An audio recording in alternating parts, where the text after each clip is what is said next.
Welcome to प्रिपरेशनपुर। आप सभी का आपके अपने यूट्यूब चैनल प्रिपरेशनपुर में स्वागत है। आज है 3 जुलाई, तो 3 जुलाई से रिलेटेड जितने भी करंट अफेयर के क्वेश्चन बनेंगे उसको हम लोग इस वीडियो में डिस्कस करेंगे और साथ ही साथ उससे रिलेटेड जो भी फैक्ट बनेंगे उसको भी डिस्कस करेंगे। अगर आपको इस वीडियो की PDF फाइल चाहिए तो आप डिस्क्रिप्शन में जाकर टेलीग्राम चैनल को ज्वाइन करें, आपको वहाँ इसकी PDF फाइल मिल जाएगी। तो चलिए स्टार्ट करते हैं। फर्स्ट क्वेश्चन दिया हुआ है, वरिष्ठ राजनयिक इंद्रमणि पांडे किस संस्थान में भारत का अगला राजदूत नियुक्त किया गया है? तो इसका जो आंसर हो जाएगा वो हो जाएगा ऑप्शन है, अभी संयुक्त राष्ट्र में इनको जो है स्थायी सदस्य के रूप में और राजदूत के रूप में नियुक्त किया गया है। ये 1990 बैच के भारतीय विदेश सेवा के अधिकारी हैं, यानी कि IFS अधिकारी हैं। और ये जो श्री पांडे हैं यानी इंद्रमणि पांडे हैं, वो वर्तमान में विदेश मंत्रालय में अतिरिक्त सचिव भी हैं। देखिए, बात अब संयुक्त राष्ट्र की है यानी यूनाइटेड नेशन की है। तो यूनाइटेड नेशन के बारे में बात कर लेते हैं। तो यह एक अंतर सरकारी संगठन है। इसका उद्देश्य जो है, मोटो है कि अंतर्राष्ट्रीय शांति और सुरक्षा बनाए रखना। इसका जो हेडक्वार्टर है वो संयुक्त राज्य अमेरिका के न्यूयॉर्क में है और इसकी स्थापना हुई थी 24 अक्टूबर 1945 को। इसलिए प्रत्येक वर्ष 24 अक्टूबर को जो है यूनाइटेड नेशन डे के रूप में मनाया जाता है। और इसके जो सेक्रेटरी हैं वो हैं एंटोनियो गुटेरस। देखिए, नेक्स्ट क्वेश्चन दिया है, हाल ही में गृह मंत्रालय ने किस आंदोलन से जुड़े 9 लोगों को आतंकवादी घोषित किया है? तो इसका जो आंसर हो जाएगा वो हो जाएगा ऑप्शन बी, खालिस्तान। अभी खालिस्तान आंदोलन से जुड़े 9 लोगों को गृह मंत्रालय ने जो है आतंकवादी घोषित कर दिया। और गृह मंत्रालय ने जो है गैर कानूनी गतिविधियां निवारण अधिनियम के तहत जो है उन्हें आतंकवादी घोषित किया है। इसमें जो है बब्बर खालसा इंटरनेशनल का प्रमुख नेता बादवा सिंह बब्बर, पाकिस्तान स्थित आतंकवादी संगठन इंटरनेशनल सिख यूथ फेडरेशन के सरगना लखबीर सिंह और खालिस्तान जिंदा फोर्स के रंजीत सिंह जो हैं और भी लोग इसमें शामिल हैं। अब देखिए, बात यहाँ पर आई है गैर कानूनी गतिविधियां निवारण अधिनियम यानी कि UAPA। इसकी फुल फॉर्म होती है अनलॉफुल एक्टिविटीज़ प्रिवेंशन एक्ट। क्या होती है इसकी full form? Unlawful activities prevention act. जो ये अधिनियम लाया गया था, ये लाया गया था 1967 में। और ये अधिनियम जो है आतंकवादी गतिविधियों से निपटने के लिए लाया गया था। और देखिए, इसमें जो है इस अधिनियम में जो है इससे पहले जो है इसमें केवल संगठन को ही जो है विशेष संगठन को ही, जो आतंकवादी संगठन हो उनको ही आप आतंकवादी घोषित कर सकते थे। लेकिन केंद्र सरकार ने इस अधिनियम को अगस्त 2019 में जो है संशोधित किया और फिर व्यक्ति विशेष को आतंकवादी घोषित करने का प्रावधान इसमें लाया गया। देखिए, नेक्स्ट क्वेश्चन दिया है, विज्ञान और इंजीनियरिंग अनुसंधान बोर्ड ने उच्च गुणवत्ता आधारित वैज्ञानिक अनुसंधान को प्रोत्साहित करने के लिए कौन सी योजना शुरू की है? तो इसका जो आंसर हो जाएगा वो हो जाएगा ऑप्शन बी, एक्सेलरेट। क्या हो जाएगा? एक्सेलरेट। ये जो है योजना अभी विज्ञान और इंजीनियरिंग अनुसंधान बोर्ड ने इसको जो है इस योजना को शुरू किया गया। अब इस योजना का उद्देश्य समझ लेते हैं, आखिर ये शुरू क्यों की गई है। तो देखिए, उच्च गुणवत्ता आधारित वैज्ञानिक अनुसंधान को प्रोत्साहित करना इसका उद्देश्य है। और इसके तहत वैज्ञानिक जनशक्ति तैयार करना, अनुसंधान करियर और ज्ञान आधारित अर्थव्यवस्था का विकास करना, देश भर में क्षमता निर्माण कार्यक्रम और कार्यशाला, शोध इंटर्नशिप के लिए एकल मंच उपलब्ध कराना, इसका इतना उद्देश्य है, आपको याद रख। देखिए, नेक्स्ट क्वेश्चन दिया हुआ है कि हाल ही में ICC के चेयरमैन पद से किसने इस्तीफा दिया है? तो इसका जो आंसर हो जाएगा वो हो जाएगा ऑप्शन बी, शशांक मनोहर ने जो है इसके पद से जो है अभी इस्तीफा दे दिया। शशांक मनोहर ने 2 साल के जो है 2 कार्यकाल पूरे किए हैं, मतलब कि पूरे 4 साल जो है ये इस पद पर रहे। और ये चाहते तो अभी 2 साल और रह सकते थे, क्योंकि ICC में जो है नियम है कि 2-2 साल के 3 कार्यकाल पद पे पूर्ण किए जा सकते हैं। किंतु इन्होंने जो है अपने मन से इस्तीफा दे दिया। और जो डिप्टी चेयरमैन थे पहले, अब इमरान ख्वाजा, वो जो हैं अब चेयरमैन पद पर नियुक्त हो गए हैं, जब तक कि नया चेयरमैन की नियुक्ति नहीं होती है। देखिए, बात अब ICC की है। तो ICC की फुल फॉर्म होती है इंटरनेशनल क्रिकेट काउंसिल और इसकी स्थापना हुई थी 1909 में। और जो इसका हेडक्वार्टर है वो है दुबई में। और इसके जो प्रेजेंट टाइम में CEO हैं वो हैं मनु साहनी। और मैंने आपको प्रेसिडेंट के जो चेयरमैन है उसके बारे में आपको बता ही दिया है। नेक्स्ट क्वेश्चन दिया है कि हाल ही में आईओसी के नए अध्यक्ष कौन बने हैं, तो इसका जो आंसर हो जाएगा वो हो जाएगा ऑप्शन ए, श्रीकांत माधव वैद्य जो हैं अभी आईओसी के नए अध्यक्ष बने हैं। देखिए बात आईओसी की है यानी इंडियन ऑयल कॉरपोरेशन की है, तो इससे रिलेटेड क्वेश्चन देख लेते हैं। इसकी स्थापना हुई थी 30 जून 1959 को और इसका जो हेडक्वार्टर है वो है न्यू दिल्ली में और इसके चेयरमैन तो अभी हाल ही में श्रीकांत माधव वैद्य बन चुके हैं। देखिए नेक्स्ट क्वेश्चन दिया है हाल ही में भारत के अटॉर्नी जनरल के रूप में फिर से किसे नियुक्त किया गया है, तो इसका जो आंसर हो जाएगा वो हो जाएगा ऑप्शन ए, के वेणुगोपाल को अभी जो है भारत के अटॉर्नी जनरल के रूप में फिर से नियुक्त कर दिया गया है। इनका कार्यकाल जो है 1 साल के लिए बढ़ा दिया गया है। अब यहाँ पर समझ लेते हैं कि आखिर अटॉर्नी जनरल ऑफ इंडिया होता क्या है, तो इसे हिंदी में कहते हैं महान्यायवादी और ये जो है भारत सरकार का मुख्य कानूनी सलाहकार तथा भारतीय उच्चतम न्यायालय में सरकार का प्रमुख वकील होता है। भारत के महान्यायवादी जो होता है यानी कि अटॉर्नी जनरल ऑफ इंडिया होता है, उसकी नियुक्ति राष्ट्रपति द्वारा की जाती है। देखिए नेक्स्ट क्वेश्चन दिया है हाल ही में अमेरिकी संघीय संचार आयोग ने किस देश की 2 कंपनियों को राष्ट्रीय सुरक्षा खतरों के रूप में नामित किया, तो इसका जो आंसर हो जाएगा वो हो जाएगा ऑप्शन सी, चीन। चीन की जो कंपनियां हैं वो हैं हुआवेई टेक्नोलॉजी और ZT कॉरपोरेशन। इसको जो है अभी अमेरिका ने राष्ट्रीय सुरक्षा खतरों के रूप में नामित किया है। देखिए यहाँ पर FCC क्या है, FCC ने जो है इन चीनी कंपनियों की व्यापार और कोविड-19 सुरक्षा मुद्दों पर बीजिंग और वाशिंगटन के बीच तनाव बढ़ने के संबंध में छानबीन की है और FCC के जो अध्यक्ष हैं अजीत पई, उन्होंने ये कहा है कि दोनों कंपनियों का चीनी कम्युनिस्ट पार्टी और चीन के सैन्य तंत्र के साथ घनिष्ठ संबंध हैं और इन्होंने कहा है कि एजेंसी जो है इन चीनी संचार कंपनियों को अमेरिकी बाजार में प्रवेश पर प्रतिबंध लगाने पर जो है विचार कर रही है। और देखिए यहाँ पर बात अब आई है FCC की, तो ये FCC जो है इसे कहते हैं संघीय संचार आयोग।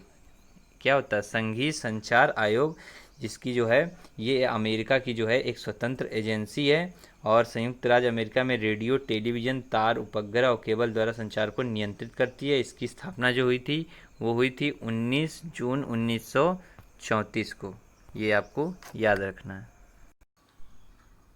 नेक्स्ट क्वेश्चन दिया हाल ही में भारत और किस देश के मध्य LPG व्यवसाय के लिए 50:50 संयुक्त उद्यम कंपनी के गठन के लिए समझौते पर हस्ताक्षर किए गए, तो इसका जो आंसर हो जाएगा वो हो जाएगा ऑप्शन बी, बांग्लादेश। देखिए इसके तहत बांग्लादेश में LPG व्यवसाय के लिए 50:50 संयुक्त उद्यम कंपनी की स्थापना की जाएगी। ज्वाइंट वेंचर कंपनी LPG की स्थापना की लागत को कम करने और बांग्लादेश में उपभोक्ताओं के लिए इसे और अधिक किफ़ायती बनाने में मदद करेगी। ठीक है, और देखिए इसमें जो है कंपनी बांग्लादेश से भारत के उत्तर पूर्वी राज्यों में LPG निर्यात में विविधता लाने की योजना बना रही है। देखिए बात अब बांग्लादेश की है, तो बांग्लादेश की जो राजधानी है वो ढाका और यहाँ की जो करेंसी है यानी कि मुद्रा है वो है टका और यहाँ की जो प्रेसिडेंट हैं वो हैं प्रेसिडेंट अभी हैं अब्दुल हमीद और यहाँ की जो PM है वो हैं शेख हसीना। तो इतनी चीज़ें आपको बांग्लादेश से रिलेटेड भी याद रखनी है। देखिए नेक्स्ट क्वेश्चन दिया हाल ही में उत्तर प्रदेश सरकार ने किस मंडल में एक विशेष अभियान शुरू किया है, तो इसका जो आंसर हो जाएगा वो हो जाएगा ऑप्शन बी, अभी मेरठ में जो है उत्तर प्रदेश ने एक विशेष अभियान चालू किया गया और जो है इस अभियान के तहत door to door medical screening के लिए जो है ये अभियान स्टार्ट किया गया है। इसमें वो ज़िले शामिल होंगे जिसमें बड़ी संख्या में कोरोना पॉजिटिव मरीज जो हैं सामने आ रहे हैं और इसके अतिरिक्त जो है अन्य राज्य में भी जहाँ भी अब कोरोना मरीज ज़्यादा पाए जाएंगे वहाँ पर भी ये योजना चालू की जाएगी। लेकिन फ़िलहाल अभी मेरठ के जो है मेरठ मंडल में जो जितने भी डिस्ट्रिक्ट हैं वहाँ पर जहाँ पे कोरोना मरीज ज़्यादा आ रहे हैं वहाँ पे ये योजना स्टार्ट की गई है। देखिए बात अब उत्तर प्रदेश की है, तो ये रहा मैप में उत्तर प्रदेश। लेकिन नेक्स्ट क्वेश्चन दिया हाल ही में केरल सरकार ने ड्रीम केरल प्रोजेक्ट की घोषणा की है, इसका उद्देश्य क्या है, तो देखिए इसका जो आंसर हो जाएगा वो हो जाएगा ऑप्शन सी, A और B दोनों। इसके तहत जो है विदेशों से लौट रहे केरल वासियों का पुनर्वास होगा, राज्य का समग्र विकास होगा। ठीक है, और इसमें जो है जनता से विचार और सुझाव आमंत्रित किए जाएंगे इस प्रोजेक्ट के तहत। देखिए बात अब केरल की है, तो केरल की जो कैपिटल है वो है तिरुवनंतपुरम पुरम और इसकी जो स्थापना हुई थी 1 नवंबर 1956 को हुई थी। और यहाँ के जो चीफ मिनिस्टर हैं वो हैं पिनरई विजयन और यहाँ के गवर्नर जो हैं आरिफ मोहम्मद खान है। अब देखिए केरल की बात आई है तो आपके माइंड में एक बात क्लिक कर जानी चाहिए कि केरल में ही है शांत घाटी। अब देखिए केरल में शांत घाटी है तो एक मैंने आपको बताया था फूलों की घाटी, फूलों की घाटी जो है उत्तराखंड में है, तो आपको कन्फ्यूजन नहीं होना है। देखिए नेक्स्ट क्वेश्चन दिया है, हाल ही में चीनी सुअरों में किस नए इन्फ्लुएंजा वायरस की पहचान की गई है? तो इसका जो आंसर हो जाएगा वो हो जाएगा option B, G4 flu virus जो है अभी चीनी सुअरों में जो है ये पहचान की गई है।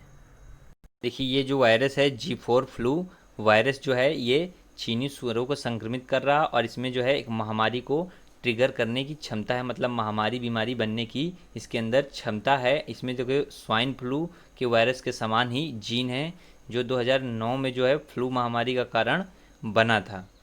तो देखिए अभी चीन है उसमें सुअरों की सर्वाधिक आबादी है, ऐसे में ये जो है चिंता जताई जा रही है कि ये वायरस कहीं महामारी का रूप ना ले ले। देखिए इसमें से एक बात और निकल के आ रही है कि अभी देखिए ये स्पष्ट नहीं हो पाया है कि ये वायरस जो है ये एक मानव से दूसरे में संचारित हो सकता है या नहीं। देखिए बात अब चाइना की है तो ये रहा मैप में चाइना।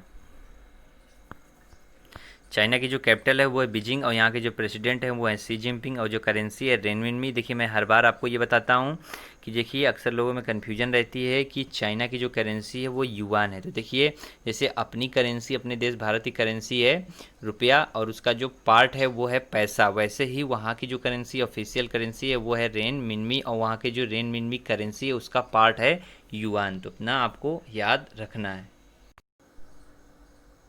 देखिए नेक्स्ट क्वेश्चन दिया हुआ है, हाल ही में किस राज्य में सशस्त्र बल विशेष अधिकार अधिनियम 6 माह के लिए बढ़ा दिया गया है? तो इसका जो आंसर हो जाएगा वो हो जाएगा ऑप्शन सी, अभी नागालैंड में जो है ये अधिनियम 6 माह के लिए बढ़ा दिया गया है। तो देखिए आखिर ये विशेष अधिकार अधिनियम है क्या? तो देखिए जब भी किसी राज्य में जो है आउट ऑफ कंट्रोल हो जाता है क्राइम, यानी कि देखिए वहाँ पर जो है परिस्थितियाँ परेशान करने वाली हो जाएं और ख़तरनाक हो जाएं तो वहाँ के गवर्नर जो हैं पहले सीएम को आगाह करते हैं इस बात के लिए, फिर उसके बाद वो एक रिपोर्ट गृह मंत्रालय को भेजते हैं और गृह मंत्रालय जो है सेंट्रल गवर्नमेंट को ये रिपोर्ट जो है केंद्र सरकार को द्वारा ये दी जाती है। देखिए यहाँ पर अब बात आई है सशस्त्र बल विशेष अधिकार अधिनियम, तो आखिर ये 6 महीने के लिए वहाँ बढ़ा दिया गया है तो वहाँ पर ये लगा क्यों है? तो जब भी देखिए किसी स्टेट में जो है परिस्थितियाँ परेशान करने वाली हो जाएं और ख़तरनाक हो जाएं तो ये जो है सशस्त्र बल विशेष अधिकार जो है लगाया जाता है वहाँ पर और उसको कंट्रोल करने की कोशिश किया जाता है, तब तक उस क्षेत्र को जो है अशांत क्षेत्र घोषित कर दिया जाता है। देखिए अब समझ लेते हैं कि सशस्त्र बल जो शक्ति है ये अधिनियम है ये आखिर है क्या, तो इसके बारे में समझ लेते हैं। तो इसे देखिए अफस्पा कहते हैं, क्या कहते हैं? अफस्पा, अफस्पा, ठीक है। तो देखिए ये एक संसदीय अधिनियम है जो 1958 में जो है इसको लाया गया था। यह अधिनियम सशस्त्र बलों को सार्वजनिक व्यवस्था के रखरखाव के लिए आवश्यक तलाशी व गिरफ्तारी के लिए अन्य कई विशेष जो है शक्तियाँ इनको प्रदान की जाती है ताकि वहाँ पर जो है व्यवस्थाएं जो है कंट्रोल में रहें, जो है हर चीज़ वो कंट्रोल में कर सकें।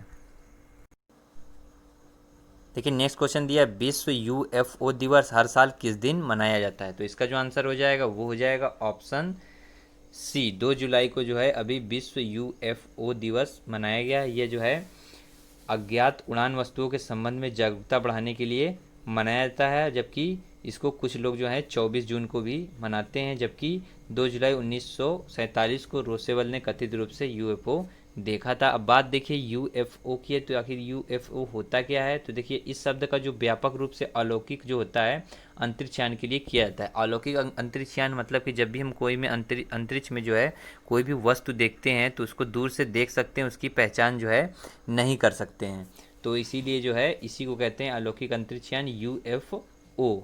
यह जो है एक अज्ञात वस्तु को उड़ती हुई घटना को दर्शाता है जिसे पहचाना नहीं जा सकता है। तो ये आप आई थिंक समझ गए हैं कि यूएफओ क्या होता है।